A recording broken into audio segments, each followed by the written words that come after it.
because every single one I talked to, only 1 out of 5 knew what self-directed IRAs were. And these were private, alternative, mass affluent investors. But the 1 in 5 who did know about it, so the Derricks of those worlds, never had any glowing opinions of any of them. Like it was kind of blah, and it is what it is. And to an entrepreneur's ears, it is what it is a great idea to build a business on.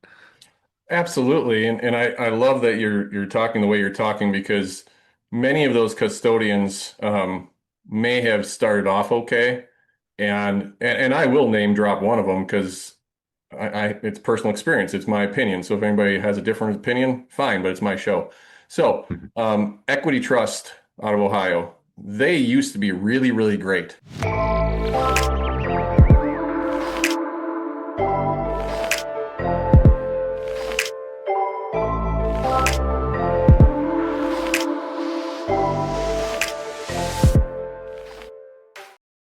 Welcome to Generations of Wealth podcast. I am your host, Derek Dombeck, and today, I'm gonna be honest with you. When I started looking through the upcoming show notes and preparing for the show, Henry Yoshida, he's an incredibly intelligent man, and currently owns a company that's IRA custodian. And I've talked to a lot of different people about IRAs and IRA custodians, and I thought, okay, this might be a pretty good show, but I'm telling you right now, Henry has a much different perspective on how IRAs can be invested, what you can do with them, what you should do, what you shouldn't do, and there's a lot of information in this show that I didn't know we were going there. So I really, really, appreciate you being here. But before I bring Henry on, the other thing I try to get out to you guys every week is build your network, including using Generations of Wealth, including using me. So if there are things that you need or things that I can help you with, don't hesitate to reach out. Just go to derekdombeck.com or shoot me an email, derek@globalgow.com, and let me help you. And you can help us by obviously growing the reach of the Generations of Wealth. So with that, let's bring on our guest.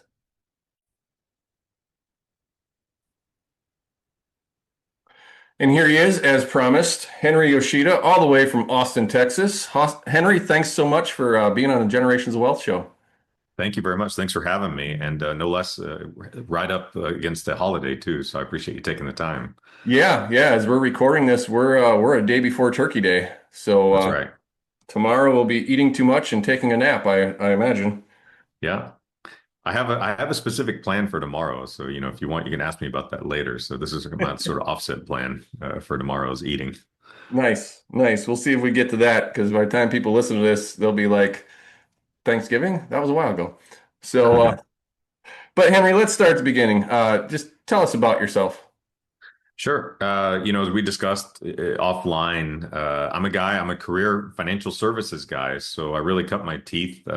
I worked at the Thundering Herd Merrill Lynch from the year 2000 to 2010. And because I started in 2000, I actually just fell into a niche, almost backwards and by accident into it, of working only with tax advantage retirement accounts. And I've stuck with it ever since through two other businesses. So one was a consulting and services business, which I built and sold. Another one was a technology platform for Roth IRAs for gig economy workers. That was acquired by Goldman Sachs. And then in 2018, I've kind of worked on the largest project because it's really solving the biggest problem and really relevant to your audience. But I started a company called Rocket Dollar, which I still run today. And we are a technology enabled alternatives IRA providers. So nothing new to your audience, but the thing is that it's not a known concept. And the reason why, in my belief, is that it's because no one's ever thought about trying to make it as easy as opening a regular IRA to purchase stocks, bonds, and mutual funds. So from day one, the idea was create an online platform for IRAs to make it just as easy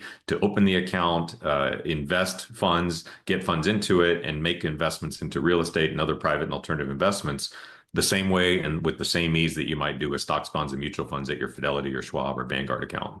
That So, was the genesis for it. so is Rocket Dollar, and we're going to get into a lot more details, but is Rocket Sure. Dollar a custodian or is Rocket Dollar more of consulting type company? So we are custodians. So we're full blown, we're fully integrated. So within our company, we have a different name because the trust company has to sit on its own. So we have a Nevada state chartered company. So it's based in Nevada. The headquarters of Rocket Dollar is Austin, Texas, but our trust charter is in Nevada. So we custody roughly $12 billion in assets. Real estate is the largest by dollar amount of our customer assets. So we have customers in all 50 states. And Rocket Dollar itself is the front-facing platform. So you go to rocketdollar.com and you interact with your account there. But we also have an integrated and fully owned with the same company, trust company as well. We custody those assets. Okay.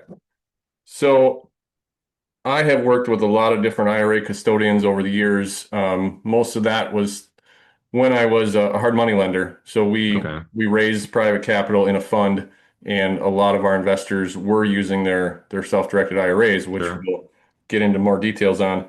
Um, but the reason I bring this up, and we're not going to name all these other companies because some of them are great, some of them suck, but um, they all have their little nuances. And what I like is when you already have some experience in real estate investing compared to some of these other custodians that don't. Um, Talk a little bit about your journey with specific to real estate.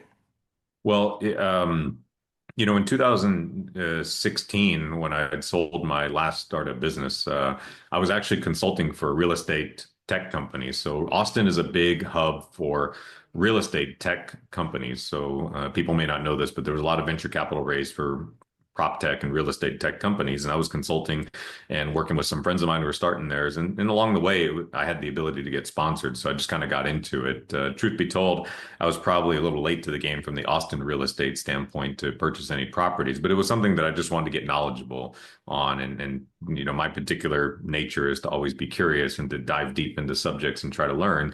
So went and got my licenses. I didn't need to be a consultant for these companies, but they had the ability to sponsor me.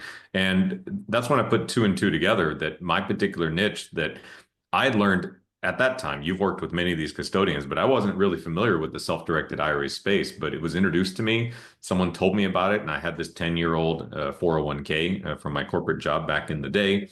And I just thought to myself that, wow, how come a lot of people don't know about this? I mean, and for me, I was in financial services and I didn't know about this. And I'd get together with some buddies who were in tax advising, as sometimes in real estate, and they didn't know about it either. And I thought, okay, so there's this group of really smart people, Derek Dombeck included, not me, who knew about these particular things, and why is it not more well known? And just decided that I want to take the perspective of a retail investor, maybe mass affluent. And if I were given the opportunities to easily go into private and alternative investments, particularly real estate, in my case, I was interested in, then I should basically think about creating a platform. So I was never the most innovative Mhm. entrepreneur type. I don't come up with like new ideas out of the blue. I'm more of an iterator, right? Which is take an existing idea that's been around for a long time, like self-directed IRAs, and everyone you talk to that knows about them will say the same thing that you just said, that I don't want to name names. Some are okay, some are great, some really suck. And so forth. And that's an opportunity for someone to create a business in that space and really decide to take the lens and the perspective of that investor, that private investor, in this case, real estate, and what would they want in the platform, and what would prompt them to use it and then rave about it to their friends to get them also into real estate. So my own particular journey was really built from a accidentally learning about this after having been in retirement for 16 years, and then trying to think about the perspective of what would a private investor want or need Mhm. to create this platform. Because every single one I talked to, only 1 out of 5 knew what self-directed IRAs were, and these were private, alternative, mass affluent investors. But the 1 in 5 who did know about it, so the Derricks of those worlds, never had any glowing opinions of any of them. Like it was kind of blah, and it is what it is. And to an entrepreneur's ears, it is what it is a great idea to build a business on. Absolutely. And I love that you're talking the way you're talking because many of those custodians may have started off okay. And I will name drop one of them because it's personal experience. It's my opinion. So if anybody has a different opinion, fine, but it's my show. So Equity Trust out of Ohio, they used to be really, really great. And they got so big And I understand. I mean, they get audited all the time, and they've got a microscope on them because they got so big, but their customer service dropped off significantly. And what that caused just for us personally is, our investors were putting money into our hard money loans. We have solid closing dates. And so now we have an investor, let's say Henry is the investor, and Joe is the guy borrowing the money from me with a closing date of next week, Friday. And Sure, Equity Trust is saying, well, we can't get the money over there, and we can't, and they were actually saying, well, your paperwork isn't right, specific to promissory notes and mortgages, which is not legal. They can't give legal advice. They sure. can't tell you what your documents have to do or have to say. And so again, this is just my opinion, but if somebody comes to me like today that says I want to invest in one of your real estate projects and they're currently using Equity Trust, I will flat out tell them, move your money or I'm not doing business with you. Sorry. Right. You And you know, have a really knowledgeable audience. And that was actually one of the things I learned about too, which is that the issue that the thing you're describing is that really the custodian of the self-directed IRA was in a position to where they're almost having to give tacit approval of whether or not you're able to do your investment, right? They'll tell you that, hey, we need to see your document. We need to approve it. Now, in our position, we're the same thing. We're in the same industry. We have a unique twist that we can get into of how we get around this and how we increase the velocity of this. But I will say that even when you submit those documents, really the only thing a custodian in the self-directed IRA space is supposed to give an opinion on is whether it's an investment that's eligible to be held in an IRA, not to give their opinion of the merits of the document itself or the merits of the investment and is it a good investment, is it a bad investment? That's your choice. That's the whole point of it being a self-directed IRA. And for us, one of the things, and now the incumbents in the space, so let's say Equity Trust is an incumbent, Millennium Trust is an incumbent. They're the big guys in the space, and maybe formerly Pensco, which has changed names a couple of times.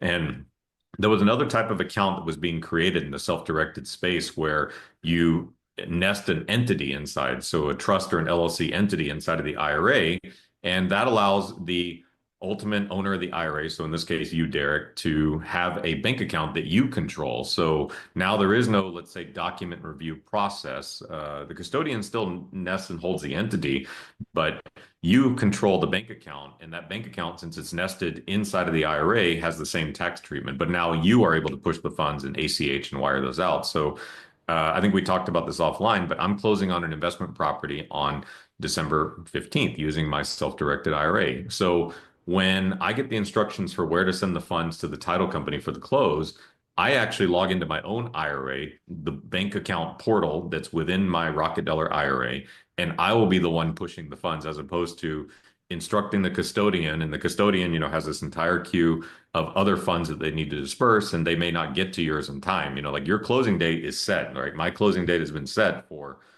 30, 40 some odd days. I know exactly when it is. I know exactly where it's going to happen, and I know exactly what time of day it is. But the custodian, when they're in control of it, they don't know that. They just, mhm. they may not make that time frame. And if you don't make that time frame, well, you miss the close. I know you're talking about a private hard money loan, but it's a similar thing. But in our case, we specialized and started with these checkbook type accounts where we nested trust inside of the IRA, and that allows Derek to control the bank account, and that's all done within our technology system. So you can ACH or wire those funds out for your close, and it'll be very similar. And this is where the taking the perspective of the investor came into play in the foundational building of our company. It took us years to build this way with the integrated bank platform, but if I put myself in the shoes of Derek, how is he doing private investments now prior to using his IRA fund? Well, he was reviewing the documents and then he was using his own holding LLC bank account, most likely, and then dispersing those funds by going into the portal at Chase or whatever bank he's using in his location to send those funds. And can we do that inside the IRA? And that checkbook account allowed us to do that. And it's all contained within the Rocket Dollar platform. And you push the funds on the morning you need to close on that property or the day before. In my case, they're instructing me to send the funds December 14th. And then my close is 10 a.m. on the 15th. Yeah. And I do want to kind of clarify, Henry, the difference between that entity owned within the IRA versus a checkbook control IRA in your personal name, because those are dangerous, in my opinion. Yeah. they were pretty popular for a while, and people thought, oh, this is great. You know, Susie Smith IRA, and I can just checkbook control. But Right. then they have a prohibited transaction, which could be as little as $1 and stand the risk of blowing up their entire IRA and accelerating it and having taxes and penalties. So how is it different um, with the entity owned by the IRA? So the entity we monitor those transactions. So the trust sits inside the IRA, and remember, we're our own custodian company, so we see these transactions. So we can determine whether there's. We obviously instruct the clients that they can't do prohibited transactions inside, and we explain those fully. But at the end of the day, that the trust company themselves, when they're in a position to do this, again, they're usually just validating the merits of whether this is an IRA eligible investment. Like I would argue that they themselves are not in the best position either to determine if it's a prohibited transaction. Mhm. If that's going to happen, you know, people are going to do that anyway, and they're putting themselves at risk of busting up their IRA. Now, the other development, though, is that I grew up in the 401k world. I used to consult on over $2.5 billion of retirement plans and other related tax advantaged accounts as a waterfall, as a trickle down past those plans.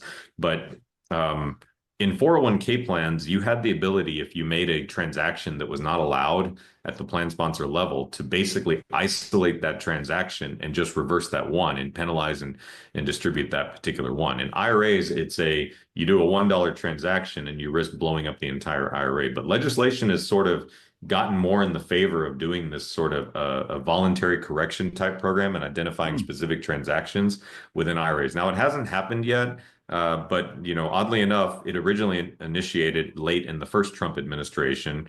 It hasn't really been brought up because we have probably, quite frankly, bigger fish to fry right now in the current second Trump administration on a global level. But it is something that's always been there. So I've been involved in trade industry groups that kind of monitor some of these things. And if that's the case too, then I think that allows the right balance, which is that Mhm.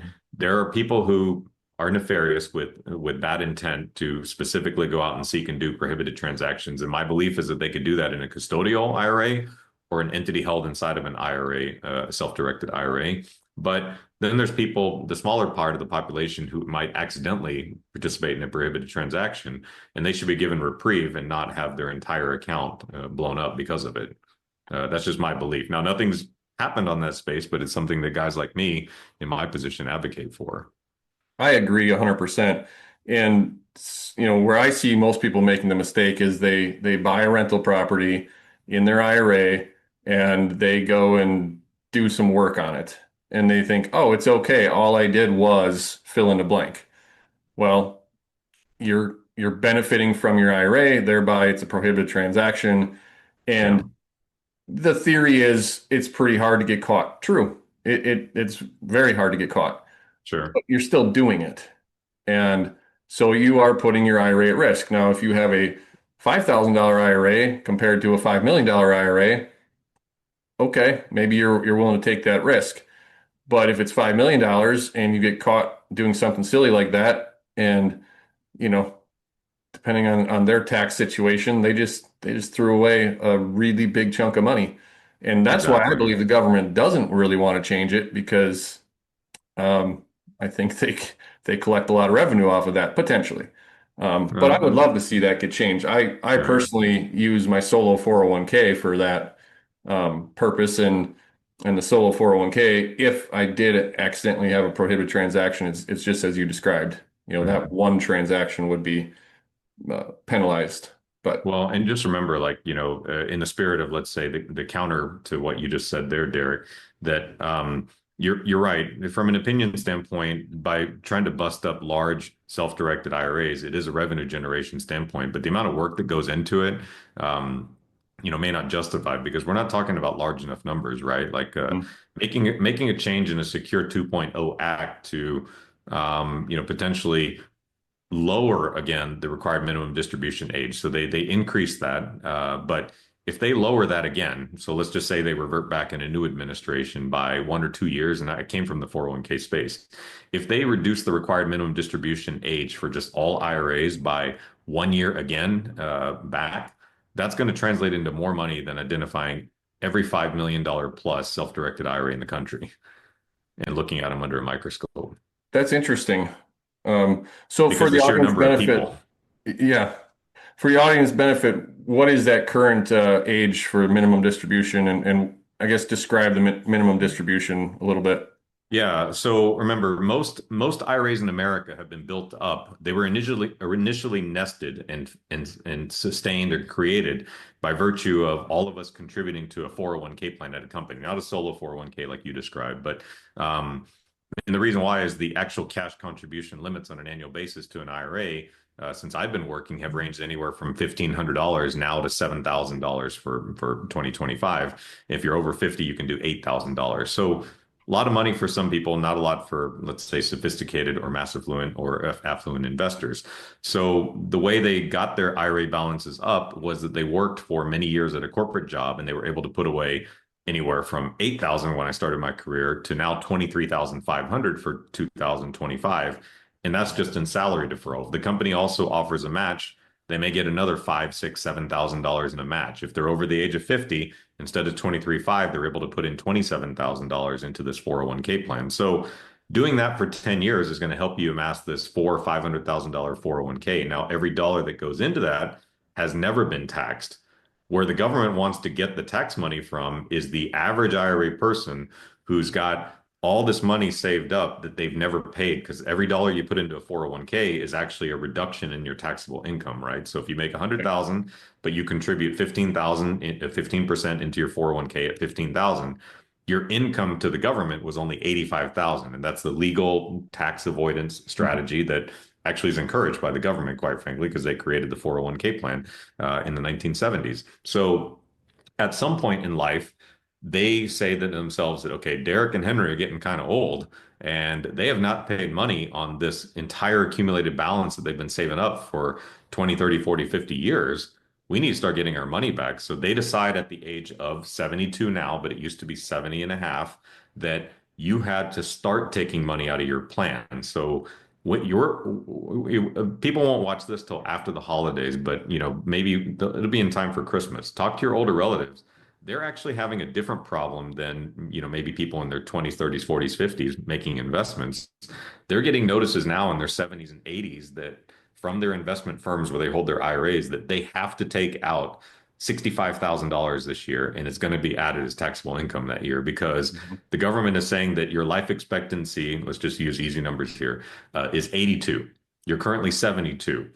We need you to take out 1/10 of that IRA at the age of 72, and then we need you to take out 1/9 of it when you're 73, 1/8 of it when you're 74, and so forth, because if you die, they haven't received any tax money on that. It's been built up for decades. So making a change there is where the government would concentrate because every decision they make is on what's going to work at scale. And at scale would be that, well, let's make sure that we go collect our required minimum distribution money. And if we don't, we get the penalties for that.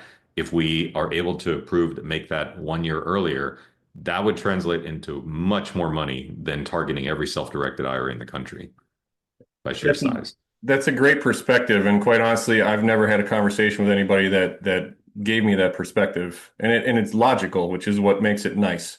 Right. I don't Government always isn't use. always logical, but I was the just going idea to is say that the it's same tried thing. it. Yeah, Yeah. I was going to say the same So thing. You don't usually use government and logic in the same sentence. Uh, exactly. We may have just lost your entire audience, so I that's apologize. possible, but we'll reel them back in. Um, well, thank you for that explanation. So, getting back to the investments, yes, my audience is typically has got at least the knowledge base of it, but what do you see? What are types of alternative investments that people can make with their retirement accounts, and that doesn't have to just be specific to real estate. Sure. Across our custody company, Digital Trust, our sister company that we also own, we have close to 10,000 registered different investments. And the ones I see, they kind of are all based on particular large known asset classes within private and alternative space. So, you yourself, you do direct hard money lending. So private credit is one, real estate is another, and then maybe private equity. So the flavors for how people invest is usually where the variety comes in, which is that some people choose to, they may tell you that, yes, I'm a very experienced real estate investor, but what you find out is that they've become a passive limited partner in 5 to 10 different real estate syndications. So they're experienced in that they are going into, high level real estate investments that are private for accredited investors, but they are not actually operating that property on their own, in any way, shape, or form. So we see a lot of that. And we see a lot of that happening inside of IRAs because to really get people to go into these private real estate syndications or private small real estate equity funds, you typically offer an income stream that actual investor doesn't want. So it might be more efficient to hold that in an IRA because you're just going to accumulate the cash until you have enough to maybe buy another unit in another private real estate deal. So we see a lot of LP investments. In our system, we code them as real estate. If we were to call that customer and talk to them, they'd say that, yeah, I'm using it primarily for real estate. But really, they're going into passive funds. And I think that that's a distinction that people need to know because a lot of your audience is going to know that, okay, this guy on here has a company that does IRAs, but I'm the first to tell you that if you're owning a direct property, in some cases, it may make sense for you to not own it inside of an IRA. One would be the risk that you talked about of a potential prohibited transaction because you have the skills and the ability to do the work yourself. Two might be that there's obviously lots of depreciation and expense deduction capabilities if you own it outside. So you may not want to own that inside of an IRA if it's a true just single family home rental investment property. But then maybe as you scale up, you decide that I can tap into this account. I understand the space. I need to own a couple more. I don't have cash outside of the IRA, but I have this $300,000, which was my old company 401k from the early 2000s. I want to tap into that and go buy a new property. And in that one, I understand that the rules are I got to be hands off. I got to use a property manager. All the money and the rent income goes back into the IRA itself and just having an understanding. But aside from becoming passive investors and LPs for private equity, venture, real estate directly in our IRAs, we've seen a large uptick in people who are doing cryptocurrency investments using IRAs. They're kind of viewing it as high potential. So if they think there's a high potential for return, maybe they don't want to be exposed from a tax standpoint. They want to defer it to somewhere down the road. And more recently, we've seen a lot of private credit. So this is what you deal in, which is that hard money lending. So it wasn't a big part of what we did when we started, but it's become much, much bigger. And I think that people like getting the yield. They like the returns that come from it, and it comes back into the IRA. So it's not hitting them as ordinary income. So they're getting a pure 13% or a pure 14% or pure 15% as opposed to 15 times 0.68, for example. Yeah, Right. for sure. Well, and I was in the hard money space for 10 years and I'm not anymore. Now it's just my own deals and partnerships with other people. But one of my favorite ways of using IRA investors is putting them into participating notes. So, I'll have a property that I'll buy and it'll need, let's just say $50,000 for some renovation or whatever, right? Mhm. So I like putting that IRA investor in at usually a 6 to 7% interest only payment, and then give them a percentage of the equity when I sell that property or refinance that property in the future. Got And it it. gives them the double-digit returns. But as you said, especially people with smaller IRAs, right? They may not be able to go out. They may not qualify for getting into that syndication deal, or maybe they don't even want to be part of a big syndication deal, Sure. but they can still get really great returns on a property that's local and they don't really want big payments coming into their IRA because if somebody's just started, like I have one, he's got an IRA for his daughter. And so it's not a high dollar IRA. There's not a lot of things that his daughter can invest in. But she can come into a participating note scenario and, Mhm. with 15, $20,000 and get double digit yields. Um, Sure. With so a potential for upside on the sale of the property down the road. right, right. Right. So, I mean, and that's one of the things. I mean, the whole reason for me looking at starting Rocket Dollar was thinking about this. So we talked about this too, that right now the accumulated, and this is why the law of large numbers, maybe I should have gotten into it, but when we had that discussion a few minutes ago about a backwards adjustment on a required minimum distribution age in America would yield much more tax revenue than anything they can do, like by having investigators look at specific IRAs directly, certain types. And the overall pool of IRA funds in the US is close to $35 trillion right now. Hmm. And still to this day, we're talking about alternative investments. Your audiences are experienced real estate investors that we think it's kind of normal to do private and alternative investments. But in 2018, when I was looking at the space, over 98.7% of all IRA money is just in stocks, bonds, and mutual funds. And, I started my career in the year 2000 at Merrill Lynch. So I was in the public stock and public investment world. And when I started, there were closer to 10,000 publicly traded companies at the turn of the century. There's less than 4,000 today. And then ironically enough, there's actually more than 10,000 ETFs and mutual funds today. So it's almost as if you're saying that there are 10,000 ways to make a value meal, but there's only 3,000, actual hamburgers Right. available. Well, and how do your clients, I shouldn't say your clients, how do people in your realm and in your world find these alternative investments? And from the flip side of that is how does somebody listening to this show um, seek out and find those people that have the self-directed IRAs that need the investments?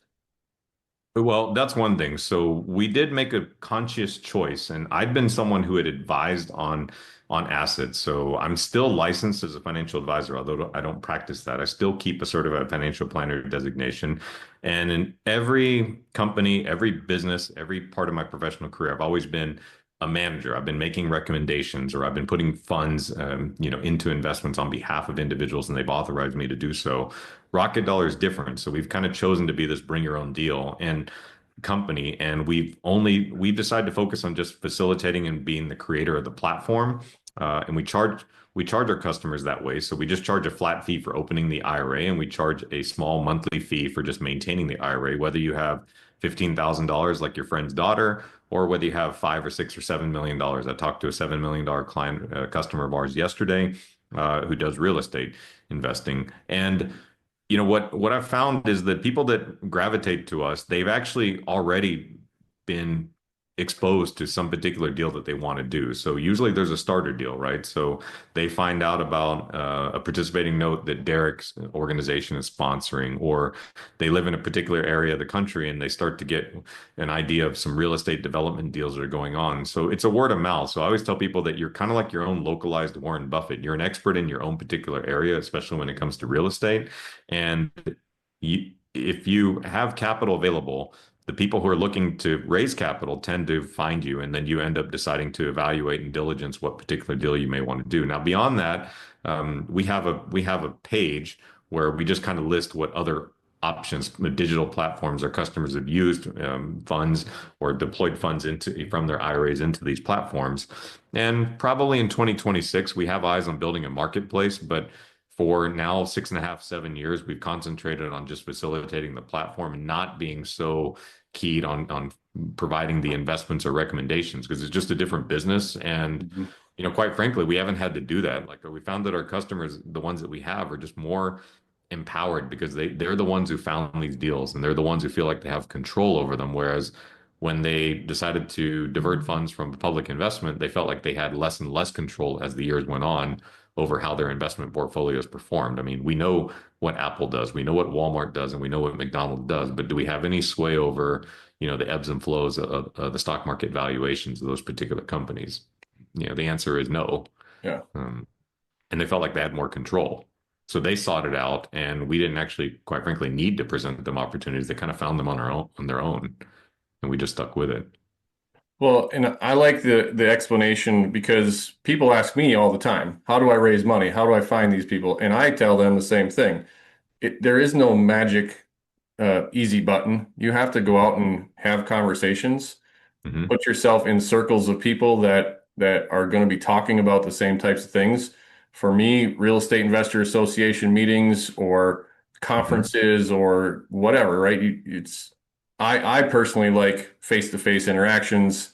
in-person meetings. Some people prefer Zoom, but either way, you have to be out talking. Yeah. And I actually, if you were asking my opinion on should you put together a platform in 2026 to put the two together, my answer would be hell no, because I think you set yourself up for that inevitable deal that goes bad and they come back and try and blame you, saying, well, you connected it or this was on your platform, so we Right. thought that you vetted it. And Right. we all know there's stupid people out there that, they're never going to take blame for their own mistakes or choices and they need to Sure. point the finger. But um, however, Exactly. there are some platforms out there that have sold for a lot of money. Connected Investor was one of them. And Connected Investor sold for a big, big, big chunk of money. And that's what they did. They just Right. connected people. Right, exactly. And then we've had customers who have used their IRAs at Rocket Dollar to invest in digital platforms who had sponsored private investments that some of those went bad. And, a couple of them were featured in the Wall Street Journal. It was a New York-based company. They were doing private equity investments and some of those deals defaulted on them.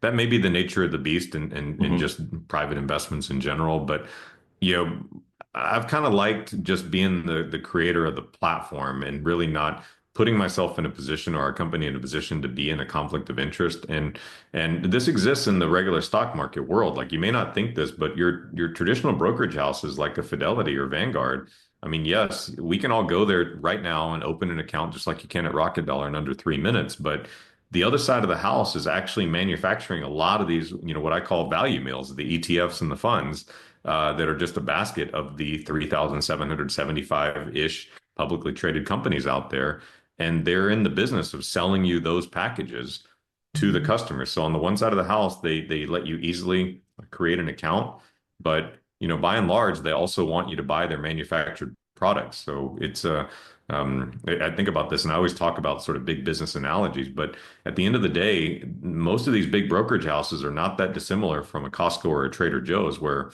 80% of the products available are actually private label and also owned by them. Mhm. And it's funny because people think that that is safe compared to risky real estate deals. And the general population doesn't have a clue. I mean, they go to their W-2 job, they stick a little bit of money into their 401k, and some advisor is telling them, okay, go into this stock or this mutual fund or whatever it is. Um, Mhm. but they never take the time to actually learn what their money's being invested in versus a real estate transaction where there's a hard asset, a building, a piece of land, a business, whatever it is that Right. you can touch, feel, see, watch progress of. And I've had these conversations for a couple decades now with Yeah. people, and they're like, well, that's risky. I would rather go into this mutual fund. Um, I, I have Yeah. a very different opinion on that. No, and I agree. It sounds like it's almost as if you've seen a lot of the things I've talked about before, but Well, there's a certain tangible realness to in particular real estate. Now when I say the private and alternative space, maybe there is no tangible base for digital assets, right? It's just a counter to maybe the other investments that are out there now. But real estate is different, and you can see, touch, feel it. You walk inside, kick the door, like you can do the literal kick the tires on that particular property and see it. And what we found is that if we did a geo analysis of our customer investments, we find that early on our customers are making real estate and private investments that are actually within 75 miles of where they live. So this is something that they kind of either have a personal attachment to or some sort of local knowledge to. But that's what people are investing in. And our success hasn't been that people, quite frankly, I don't think it's they're looking for better returns. They're looking for something that they can understand mhm. and it's tangible to them. That actually means the most. And investment returns, they're kind of expecting maybe the same as what they could get out of the stock market. It may not be that different over the long haul, but again, it's something that they control right now. So I've been a big advocate and I've been quoted in many articles on TV lots of times saying that right now that if nothing else, you should probably think about private and alternative investments as a true diversifier for your stock, bond, and mutual fund investments. Because when I started my career, stocks and bonds were the non-correlated assets to each other. So one would zig, the other would zag. But now they go in lockstep. So you need to find that different asset class that will zig when the market zags. And tangible real estate is one of those particular investments. Now, the second part is, where do you get the capital? Where does the average American retail investor have the capital to go into those investments? Well, most likely it's inside of these old 401ks, which are now IRA accounts, and you can tap into that. The great thing is that when I said that the government starts making you take money out of these accounts at the age of 72, you actually can't do it even if you wanted to until you're the age of 59 and a half. So you got a long-term time horizon and great tax treatment, two good characteristics to go into a somewhat less liquid real estate type of investment, is what I think. You're just basically matching up the intent and use of the money to the appropriate investment. For sure. Well, Henry, time's flying by here. Yeah. I'll hit you with a really, really hard question that I ask everybody. What is one question I should have asked you that I didn't? Um, one question that you should have asked me is that, how big do I think alternative investments are going to be, like overall as a percentage? And I think that in the next 10 years, regular investors will own more in private investments than they will in public investments in the next 10 years. And I think that because when I started my career, more people owned funds and were scared of trading individual stocks. And now people are more inclined, younger generations especially, and being comfortable just owning single name stocks. And it was almost unheard of in the early 2000s. Interesting. Well, sir, I appreciate your insights. It's always fun having these conversations. Um, so you mentioned Rocket Dollar, which is just simply rocketdollar.com. People can Yes. go there. I believe you've got some more educational type of information on there. There's a lot of educational information. So if you go find the knowledge base part, you can search and actually find answers to your questions. And then even though we're a tech company, we have a phone number up there too. So we do answer the phone business hours. We'll be off, for the holidays, but we're there. And a lot of people don't call in just to, for purposes of sales. They actually call in for purposes of just getting some of their questions answered and having a better understanding. And our people are trained to kind of answer from an educational and empowerment standpoint, not a sales and closing standpoint. You blew my mind when you said there was a phone number and somebody actually answers it. So Right. yes, Yeah. you are different for sure. Right. Um, Right. well, Henry, thank you so much for your time and your knowledge. And I hope that people will go and check out rocketdollar.com and if nothing else, it gives you something to compare to the other. Maybe you're already with a custodian, but you're not happy with them. And go check it out. Do some comparisons. Exactly. Yeah. Do some comparisons or hold their feet to the fire. Like companies need to be striving to make themselves better to better serve you as a customer. Absolutely. All right. Well, to everybody listening to the show that's a regular, thank you so much. We're coming up on a couple of years of putting this show out, and it's been incredible. Please help us grow. Share this with anybody that you know. If you're trying to raise money, go share this show with somebody that may have an IRA, may have an old 401k. Just give them the show. Say, hey, go listen to Derek and Henry, right? That might help you raise money. And with that, thanks for being here, Henry. Thanks for being here, everybody listening. Until the next show, go out and live your vision and love your life. See ya. Thank you.